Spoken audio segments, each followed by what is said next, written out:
So we know that parenting is no easy task, but how much more challenging can it be to raise a highly sensitive child? This morning, we are joined in our studio by one of our favorites, family therapist and social worker, Talya Ressel, to share some insight and wisdom into this unique personality trait. Talya, great to have you. Thank you.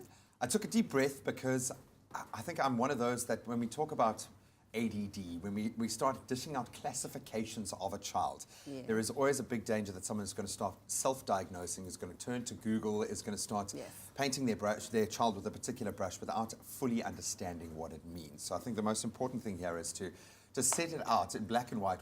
How do you, as a professional, classify a highly sensitive child in an HSC? HSC, right. So a highly sensitive child is not just, we're not talking about a crybaby here. We're talking about somebody who, it's a very real genetic thing. They are born with this nature where they are highly attuned. Their nervous system is much more sensitive to what is going on around them. And we're talking about 20% of the population, so 1 in 5. And it's really misunderstood.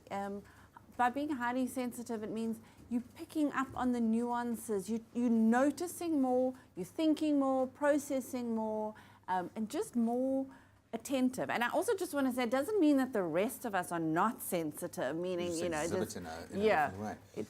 It sounds like you're describing a highly intelligent child. When you talk about a lot of those traits, those are things that we also associate with someone that is developing mentally very quickly. Yes, look, there will be a more mature outlook. Often they'll pick up on things that other children may have totally missed on, but it doesn't necessarily apply to intelligence only. It's about all aspects of their being.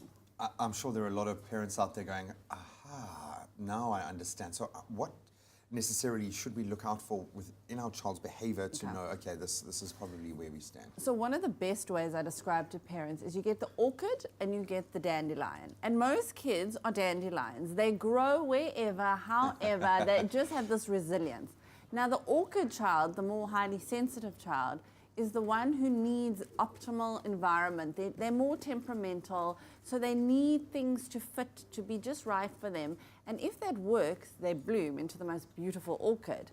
It's like some behind you, but you know, should the environment not be right, that's when you see these meltdowns and your temper tantrums. So parents need to look out. The child that notices the tiniest little details, if I've moved something in the room, they pick up on that.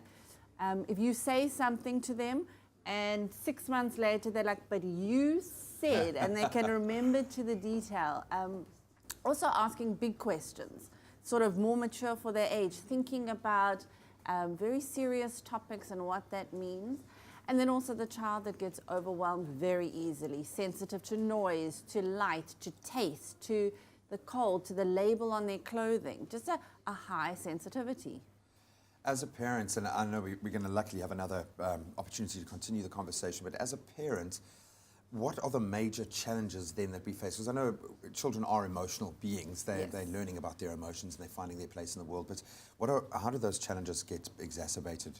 Well, because for a highly sensitive child, they're taking on so much more than a less sensitive or sort of a less vulnerable person. They're going to get overwhelmed and overstimulated a lot quicker.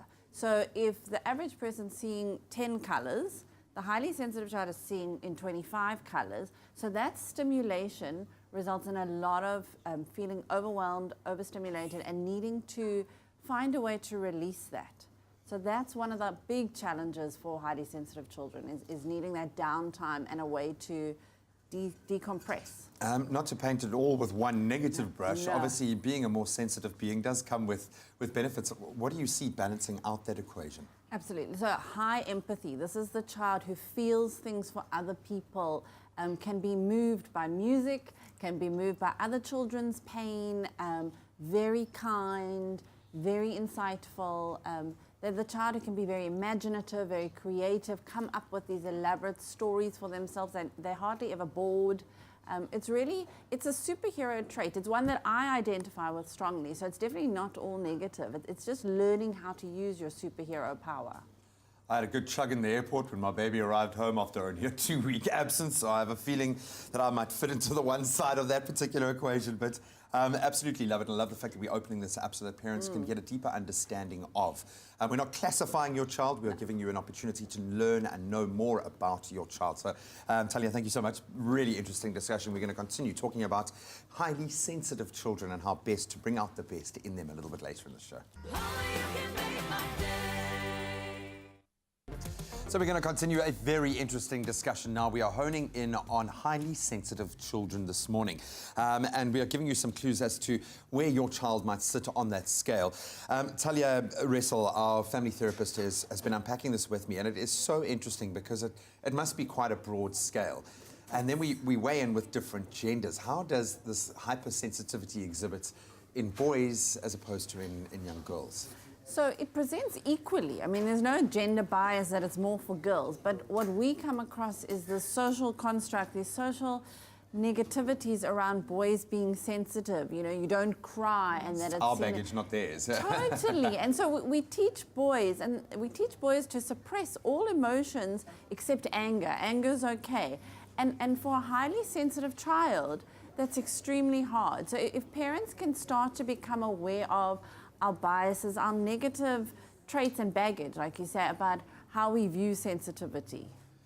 I mean, there's always an element of self-therapy when we are dealing with our children, and this is the joy, the opportunity of being a parent, is you get to sort out a lot of your own nonsense in that process. So what behavior from the parent side can make this hypersensitive or highly sensitive children's situation worse? How do we exacerbate the situation? Like the gardener to the orchid, you know, obviously we play the role as parents of creating the environment, and it's not unlikely that a highly sensitive child has got one or maybe both parents that are highly sensitive themselves. So yes, this is your opportunity for your own therapy. I like to say a child's born with a mirror. They come out and show you all your flaws. There you go, deal with it. So for parents, they play a big role in how they frame it, how they view it, letting the child start to feel validated and accepted, or they can start to feel shamed and embarrassed about their emotional world. And that's where parents play a very key role. And I just want to say that, you know, a highly sensitive parent might be more attuned, can connect with those feelings and offer a lot of value. But a non-highly sensitive parent also offers a lot of value, because just because of high sensitivity doesn't mean we've got to let everything go. You've still got to function in this world. You've still got to be resilient. You've got to get on with things. So it's about learning to manage it. How do we get the most out of our child that is dealing with this state of being, if I can call it that? What do we do to trigger the best parts of that kind of personality? Okay. So we start by acknowledging that this is how your child is. There's nothing you've done wrong as a parent. It's not because you're too permissive or too strict. It's something that's innate. They're born with this trait, so we acknowledge it, we validate it. Your child's not being difficult. They're not trying to rule the roost for just being a tyrant. It's how they are feeling.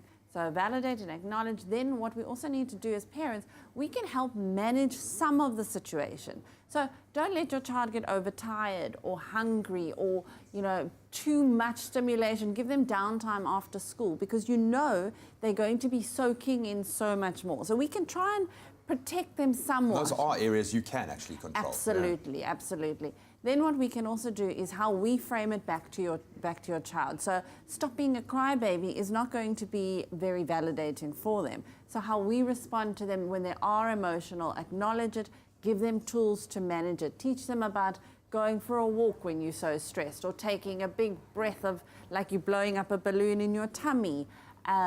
One thing I like to do with highly sensitive children, teach them about mindfulness breathing, which sounds quite a big concept. Control of your diaphragm is so important. Yeah. And a useful way to do that with kids, let them lie with a teddy bear on their tummy, and they have to make the teddy bear go up and down and up and down. And those are helpful tools how to manage those emotions. We're not going to take away their emotional experience, the intensity, but we learn how to function in a world that's very stimulating and very busy. And I think there is so much I think, value attached to emotional intelligence and your EQ at the moment, that this isn't a golden opportunity to start fostering that in the right way, but it does need to be done in a controlled fashion. Talya, thank you so much. I think here again, a golden opportunity to work on our entire family's energy in this space, but also do a bit of self-therapy as well. So if you're an emotional being, your child is an emotional being, learn to connect over that and how you can both find ways to get the best out of each other.